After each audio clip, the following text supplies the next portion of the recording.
पढ़िए, शौक से पढ़िए, बड़े बड़े कारोबार आप कीजिए, शौक से कीजिए, लेकिन आप खुद भी दीनी तालीम सीखिए। आज तो भाई जराए बहुत ज्यादा वसी हो गए, सीखने के तरह तरह के आलात हो गए, आलात आ गए, आप कुछ नहीं जानते यूट्यूब में भी बोल करके आप जनाजे की दुआ, ये दुआ अच्छे, आप इमाम साहब से राब्ता रखें, उससे रिचेक कराएं आप कि ये दुआ सही है या नहीं।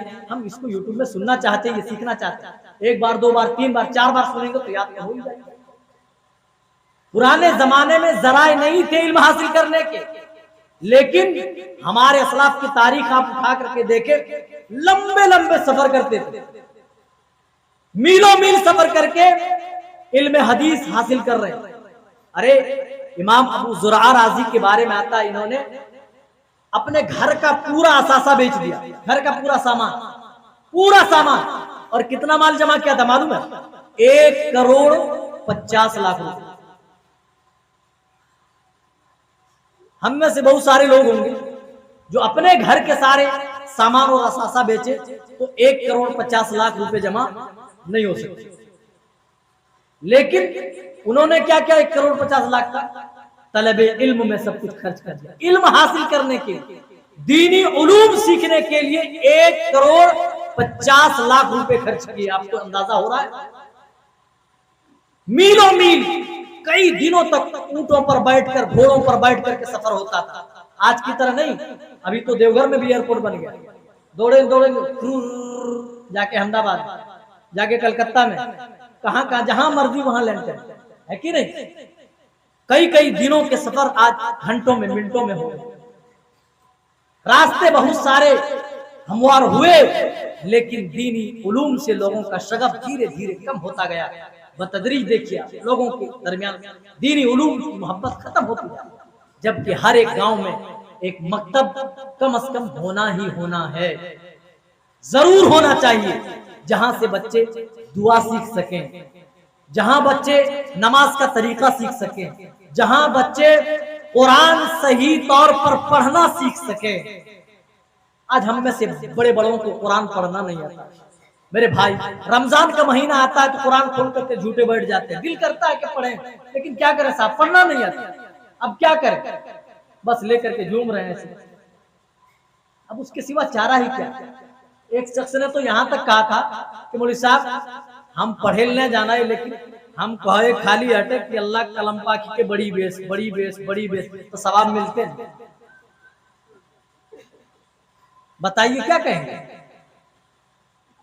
और उन्होंने बताया कि हमारे जमाने में भुखमरी, चौराट जानते हैं? चौराट, अरे चलते जब कपड़े में लग जाते हैं आप ऐसे से झाड़ते, उसको चौराट ही ना बोलते हैं।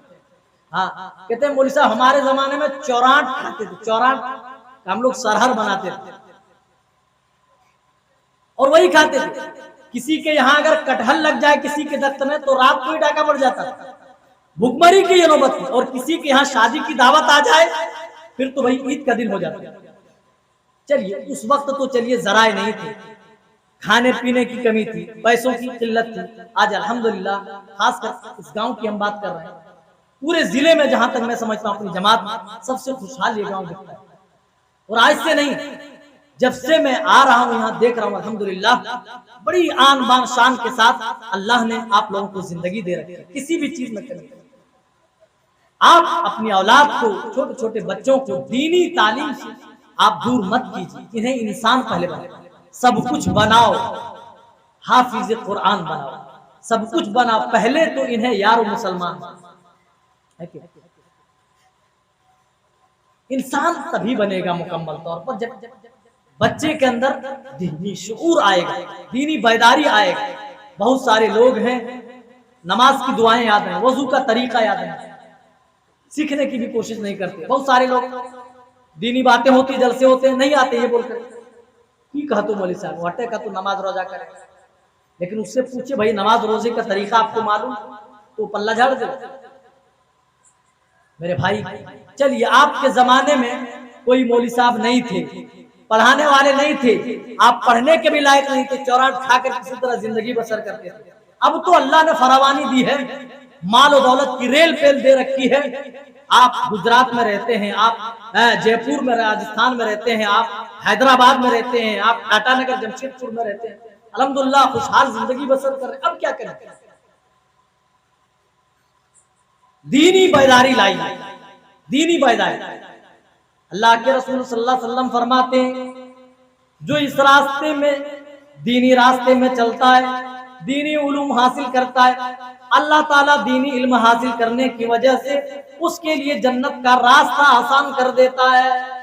जन्नत का रास्ता आसान हो जाना ये कोई छोटी बात नहीं मेरे भाई। जन्नत का रास्ता, हुफ़्फ़तिल जन्नतु बिल मकारिह, रसूल अकरम सल्लल्लाहु अलैहि वसल्लम फरमाते हैं, मकरूहात से जन्नत को घेर दी गई। वो चीजें जो इंसान की तबीयत पर नागवार गुजरे। फजर की नमाज में इंसान उठने से गुरेज करता है, फजर की अजान होती है, बंदा सोया रहता है, मुअज्जिन चीख करके अस्सलातु खैरुम मिनन नौम की सदाएं लगाता है और बताता है, ऐ खर्राटे लेके सोने वाले, नमाज नींद से बेहतर नमाज है। और कामयाबी चाहने वाले, ओ कामयाबी की तलाश में जुस्तजू करने वाले, कामयाबी तो मस्जिद की तरफ चल कर जाने में है। आ जाओ, हय्या अलस सलाह, आओ नमाज की तरफ, हय्या अलल फलाह, आओ कामयाबी की तरफ। अस्सलातु खैरुम मिनन नौम, ओ खर्राटे लेके सोने वालों, आओ आओ, न तुम्हारे लिए नींद से बेहतर नमाज है। हम सोए खर्राटे ले, बेदारी लाइए, बेदारी पैदा कीजिए।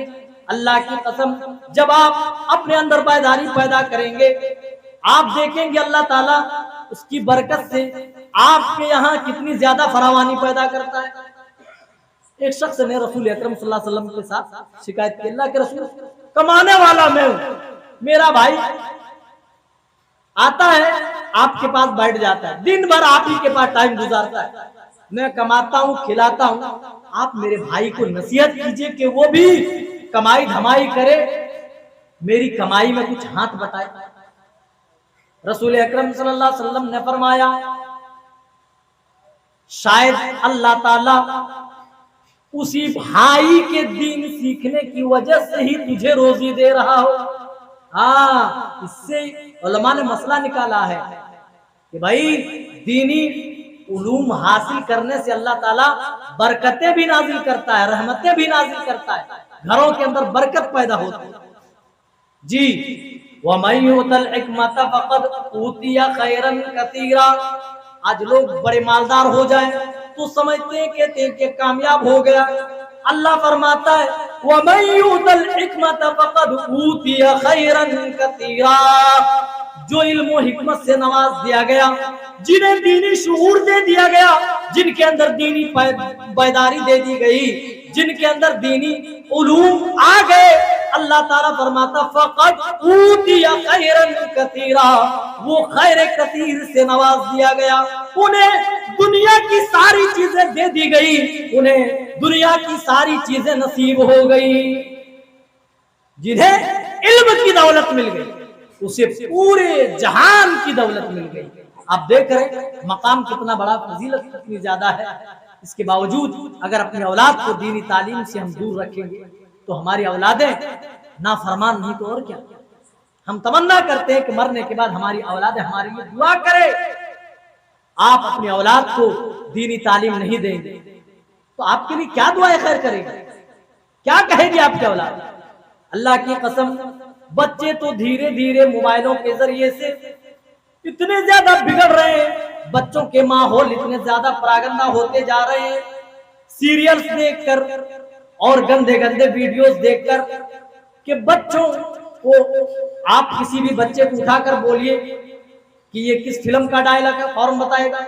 बच्चे को उठाकर बोलिए कि ये किस फिल्म का गाना, बता देगा।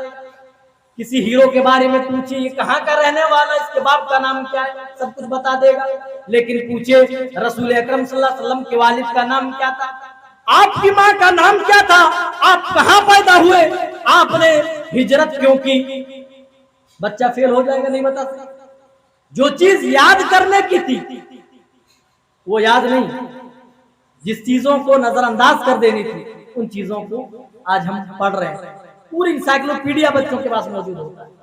इतना ज्यादा माहौल गंदा हो रहा है। मेरे भाइयों, अगर इस गंदगी से अपने बच्चों को बचाना चाहते हो, आप चाहते हैं कि आपका बच्चा बड़ा होने के बाद आपको घर से ना निकाले तो अल्लाह की कसम आपको उन्हें देनी तालीम क्या रास्ता पैरास्ता करना होगा। आप चाहते हैं कि आपकी औलाद आप जब आप उस लायक हो जाए जिस लायक में आप चलने के लायक भी अपने आप को ना समझे, और उस वक्त आपके बच्चे आपकी औलाद आपकी खिदमत के लिए कोशा रहे, तो अपनी औलाद को दीनी तालीम दीजिए।